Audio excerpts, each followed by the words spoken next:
Welcome back to wagertalk.com. This is part 2 of the question and answer session. And you ask the questions, we answer them. And we got a question from RK. And he wanted to know, we announced yesterday, guys, that this season we're partnering up. We're going to be doing some stuff with Barstool Sports.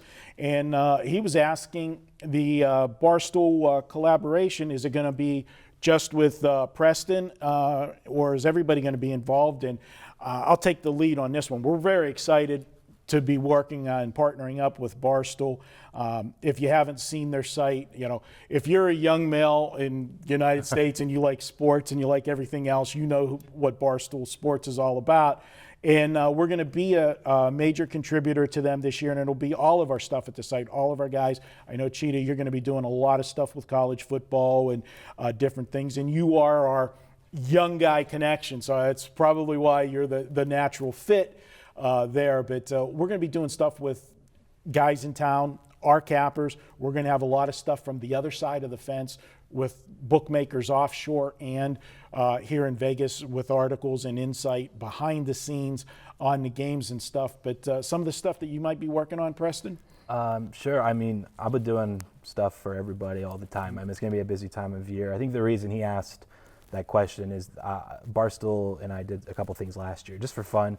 I'm pretty good buddies with one of the guys there, and they had me on to do a few video cast breakdowns of all the NFL or college games, and so that's maybe he made that connection through that. But this is definitely a completely company wager talk. Everyone's going to be helping.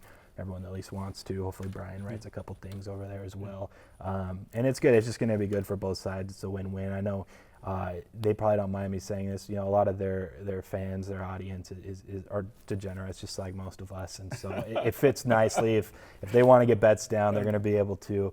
And obviously we want to get as many eyes here at Wager Talk as possible. And so it should be a good fit and should be fun. Looking forward to it. We got another question on Twitter.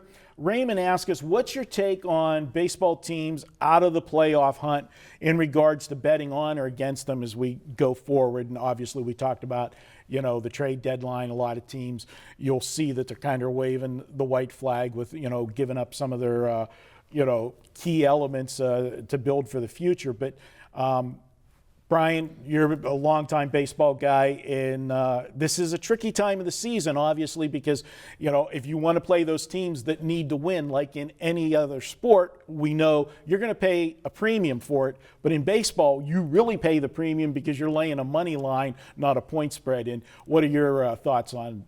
Yeah, I love to bet on teams that are out of the playoff contention, especially young teams that didn't have high expectations coming into the season. You see every year players get brought up from the minors. This is their big chance, where you've got a team with a bunch of veterans thinking, I just can't wait for this season to end. So if you could pick a team, we talked about the Oakland A's in the prior video. Oakland's a team that's not going anywhere. Oakland's a team that you come up and you have a good month, you could be starting for the Oakland A's next year. So that's a team I'm looking to bet on. And every team is a total different situation. But as we talk about football teams needing to make playoffs, there's a reason why teams are in must-win situations, because they must have lost earlier. And we find that in baseball also. It's just a longer time frame. And if you like to play underdogs in baseball, you can make some money. The dog days of summer, you get into August, you're going to get some good spots, and especially into September when the rosters go to 40. One of the things that I'll point out, and we've talked about it many times, we like pitchers the first time around the league. You're going to see a lot of pitchers that are going to come up, that they're going to give them a couple starts in the month of September that they didn't bring up during the season, because you don't really want to get that clock started if you have them on the roster too long. So you'll bring them up for a couple games in September, and this is a guy that maybe is one of their top prospects that you might see the following year or 2 years down the road. He had his full season in AA or AAA, and they're going to give him a shot just to see what he does on the major league level.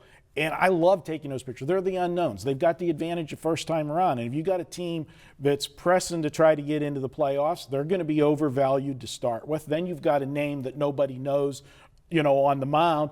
You're going to get some nice spots, to grab a dog. Those are things I like to look for. You got anything, Preston? No, I think you guys covered it. Ultimately, for me, I don't bet a ton during the summer anyways.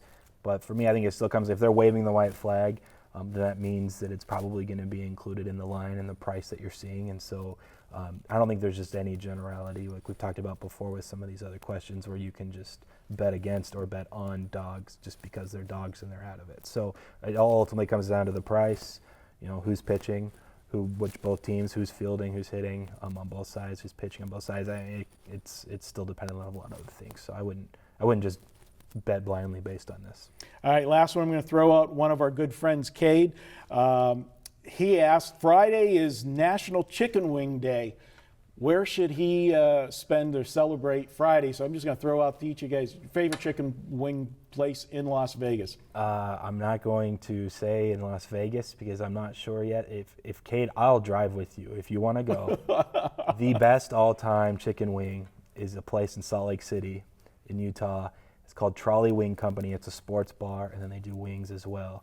And they're by far the best I've ever had.